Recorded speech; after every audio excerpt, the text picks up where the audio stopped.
are working to figure all of those details out and try to help out this family if they can. That's the latest here in Decatur. Natalie Foltz, Fox 5 News. Thank you.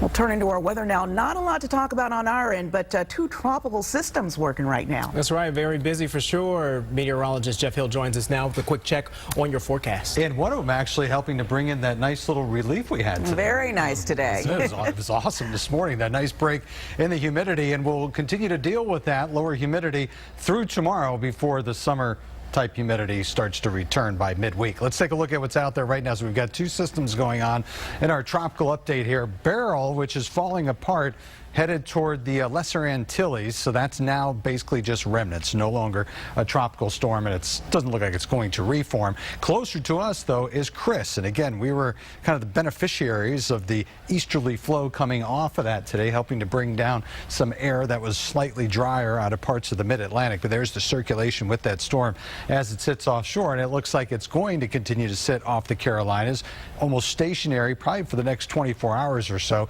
before it strengthens, becomes a hurricane, and then starts moving out into the open waters of the Atlantic. And I'll show you the official track coming up a little bit later on. Outside right now, 84 degrees. The dew point took a big drop today. It was all the way down to the low 60s earlier. Now it's recovered into the mid 60s, but still awfully comfortable. 53% humidity, and east wind coming in at 8 miles an hour. High today was 85. That's very doable for this time of the year. Average high temperature is 89. Low this morning was down to 71. Some other current temperatures, 81, very comfortable out in Gainesville. It's in the upper 70s up in the mountains. Beautiful from Blue Ridge back over to Clayton. 84 in Athens, 81 in Griffin, 82 in Noonan. So lows tonight under a clear sky will dip all the way down into the mid 60s for some, maybe even some upper 50s to right around 60 up in the North Georgia mountains. So a beautiful night tonight. Get out and enjoy the evening. Temperatures around 76 by 11 o'clock. We'll have you complete 7-day forecast for you coming up in just a few minutes. Sounds good. Thank you, Jeff. Well, Congress returns to Washington after a week-and-a-half recess for July 4th. Senators will soon learn who President Trump tapped to succeed retiring Supreme Court Justice Anthony Kennedy. A big fight expected over the confirmation process. Well, last year, Senate Majority Leader Mitch McConnell established a new precedent of the Senate for the confirmation of Supreme Court nominees. He changed the filibuster rule, lowering the threshold to end a filibuster from 60 votes to just a simple majority. But we're very close to making a decision. How many people are you deciding between? Well, it's still, let's say it's the 4 people, and they're excellent, everyone, you can't go wrong, but I'm getting very close to making a final decision. Well, the president is scheduled to announce his choice in a nationally televised address tomorrow night.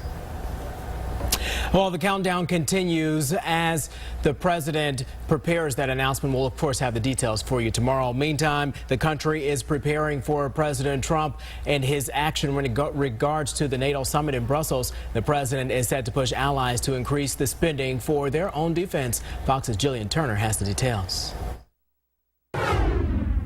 President Trump heads to Brussels for the annual NATO summit in just a couple of days. It's a meeting intended to bolster the transatlantic alliance and underscore the common defense interests of the 29-member countries. While there, President Trump will spend time with the foreign leaders of America's closest European allies like France, Britain, and Germany, as well as others like Canada and Turkey.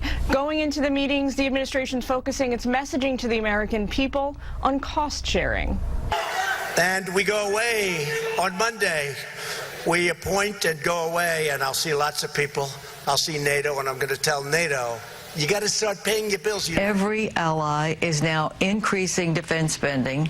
We've had the largest increase in defense spending since the Cold War.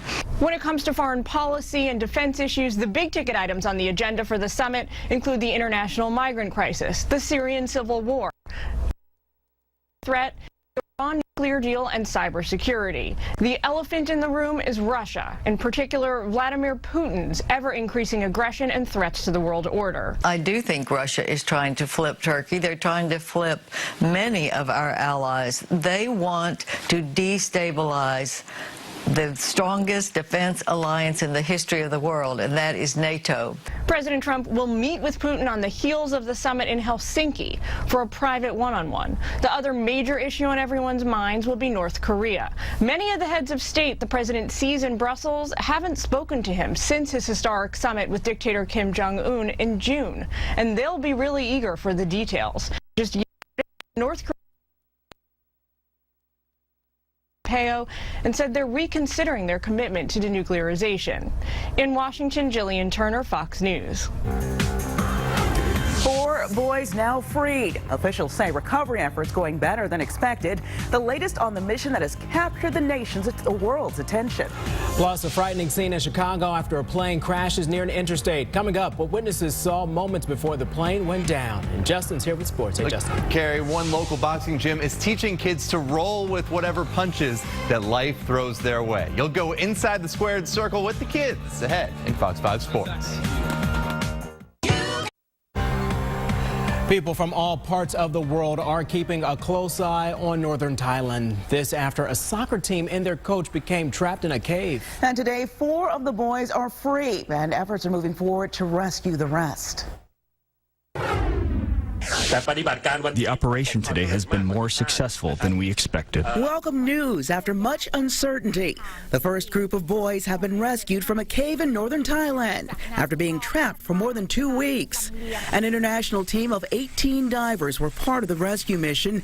Among those, a medic who evaluated the health of each boy.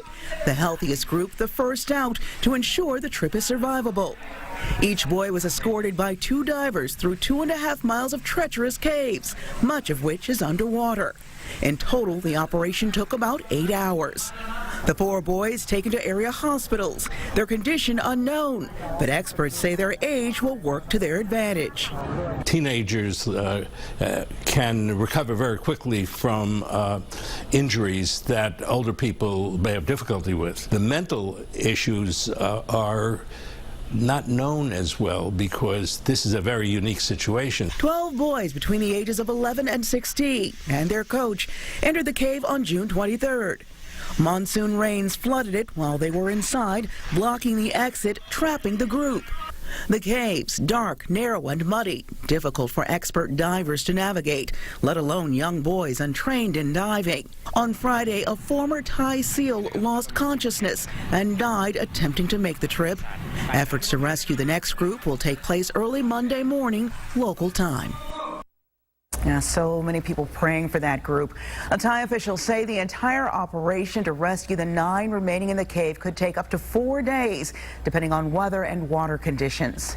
Meanwhile, a different type of rescue operation in Japan as people are pulled from floodwaters. The death toll there is steadily increasing, with officials saying at least 48 people are dead. Over 1 million people have been forced to leave their homes as a result of flooding and landslides. Mixed messages being sent concerning the relationship between the United States and North Korea. North Korea claims the United States is pushing what it called gangster-like demands against Kim Jong-un's regime. Secretary of State Mike Pompeo says he's been clear with North Korea and that they understand the expectations from U.S. leaders. Folks can try and parse words should they choose to do so. What's most important is what the North Koreans understand and the demands that the world is making of North Korea, and that can be it's unmistakable, the scope of what denuclearization means to the North Koreans. I've been very clear with them. There are also concerns countries are easing their enforcement of sanctions against North Korea. Secretary Pompeo says the United States and allies will continue applying those sanctions until Kim Jong-un fully surrenders his weapons programs. A standoff in Florida that lasted for more than 24 hours ends with a suspect dead. Authorities in Polk County, Florida say the man shot and killed himself. 39-year-old Gary Cawley had been holding his 6-year-old daughter hostage during that standoff. Well, this morning, authorities were able to convince him to let the girl go. 4 people hospitalized after a medical chopper crashed Saturday night in Chicago. Now, the pilot radioed Mayday, tried to make an emergency landing Two crew members and the pilot are reportedly stable while the patient is in critical condition. Witnesses say they saw the helicopter losing control right before the crash. Some 20 rental cars catch fire in an airport in Utah. Now take a look. The vehicle's being called a total loss after the blaze at Salt Lake City International Airport. The fire happened at the Hertz rental car parking lot. Firefighters say it took about 15 minutes to extinguish the flames. Estimates on the damage could top $100,000. The cause of the fire is under investigation. A woman says she was washing dishes when the floor suddenly gave way, sending her to the hospital. But first, a boxing class in our area teaching kids much more than just how to punch. That story next in Fox 5 Sports.